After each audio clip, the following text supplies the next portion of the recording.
dicubit dia takut. Rupanya tahu kamu, juara 1 dia berkat melawan kebiasaan buruk. Ajudan bupati lulus di Jatinangor STPDN. Takbir. Memang terjadi, Bapak cerita ini fakta. Adiknya dokter, 2 dokter UGM, tamatur UGM. Paksa. Padahal dia anak manja. Papanya orang hebat, mamanya orang kesehatan hebat juga. Makanya tidak ada orang yang gagal kalau dia sudah melakukan rangkaian potensi itu dengan paksaan, menjadi kebiasaan, akhirnya membudaya. Dengan budaya itu lahirlah norma. Ini dia. Apa kata Allah? Kita kembali ini. Innallaha la yughayyiru ma biqaumin hatta yughayyiru ma bi anfusihim. Allah tidak akan merubahmu.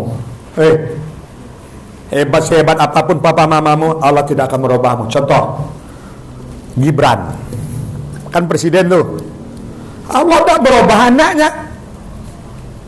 Saya kan kaya, walaupun saya pandir, saya bisa juga wakil presiden. Orang sekarang dia harus turun. Siapa yang menurunkannya?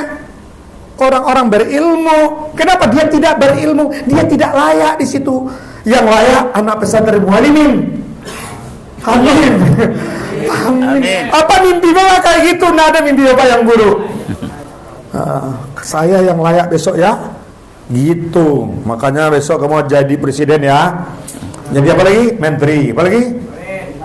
Jadi gubernur, jadi bupati. Tapi tentu dari dirimu. Kalau kamu gini aja di sini, orang belajar juga. Tapi kayak gini aja, nggak kamu bangun diri itu sesuai dengan teori konstruktivisme tadi, nggak jadi. Memang harus ada berusaha kita di sini. Akhirnya kamu hebat. Orang yang hebat itulah yang disebut orang yang sukses, kan gitu. Kenal dia norma-norma. Ada norma adat, betul? Apa itu norma adat? Tahu? Lahir dari kebiasaan kan? Dan diakui. Ada norma apa lagi? Norma agama. Norma apa lagi? Norma hukum. Kalau udah tahu ini kamu enak hidup. Orang yang tahu dengan norma-norma itu kemana-mana dia enak hidupnya. Dan itu bisa kita buktikan salah satunya di antara orang yang dikenal Pak apa namanya? Yang gubernur Jakarta kemarin, Anies. Sopannya. Nih dari sini dia mulai. Nih ya. Dia tahu dengan norma. Walaupun dia dibohongin, ditipu, tapi dia tahu dengan norma. Apa itu norma? Baca. Apa itu norma?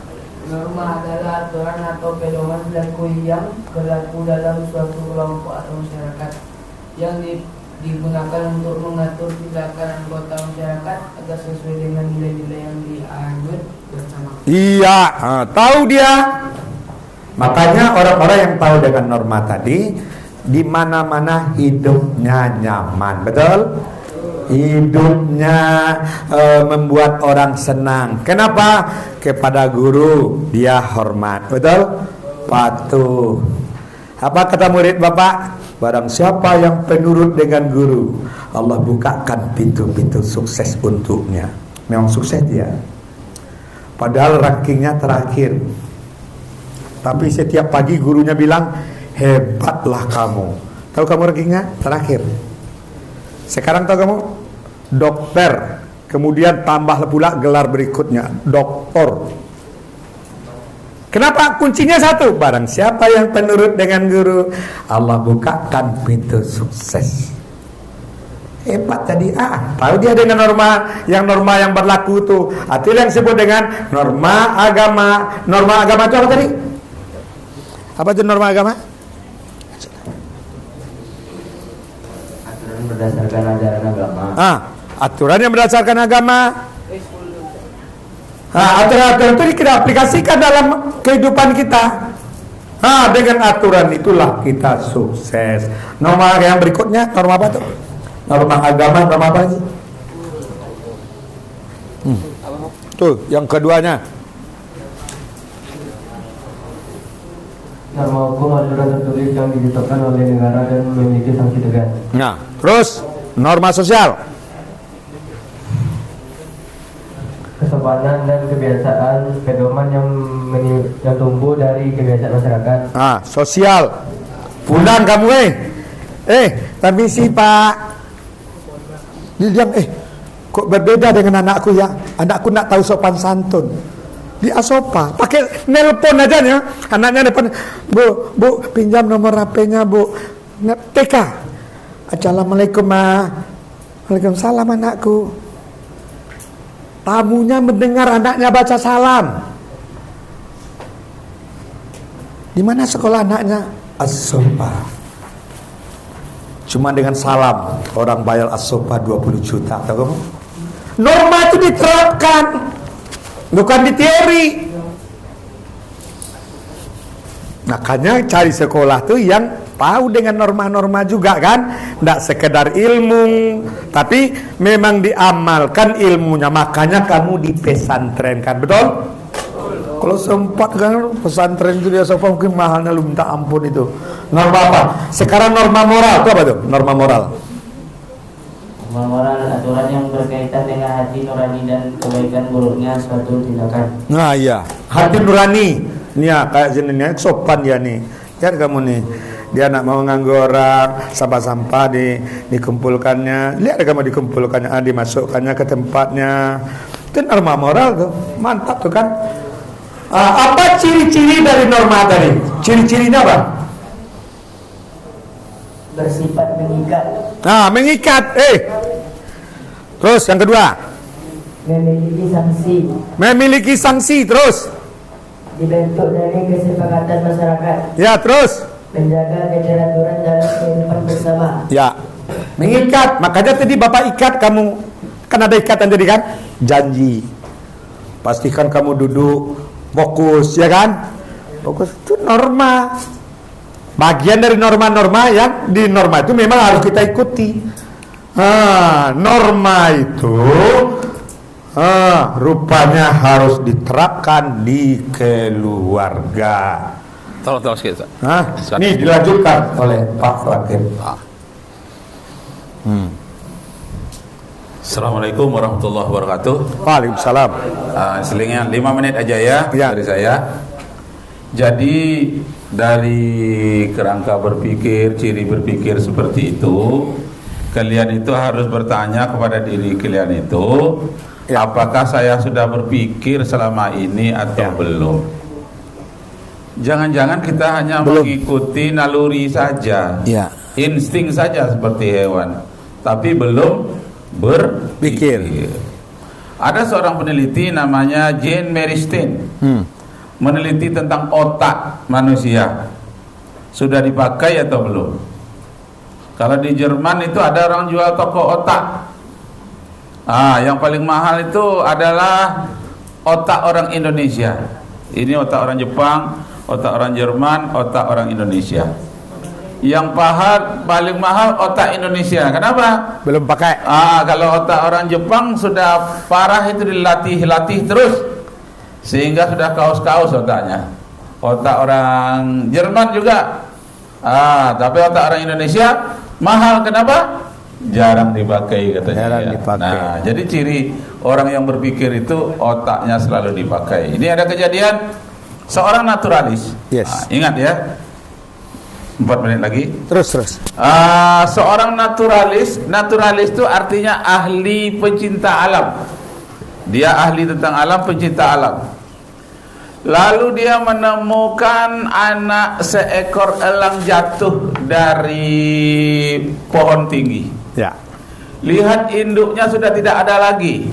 Rupanya burung gagak mengganggunya. Satu anaknya mati, satu lagi terjatuh, belum bisa terbang. Jadi anak elang tadi dipelihara oleh naturalis.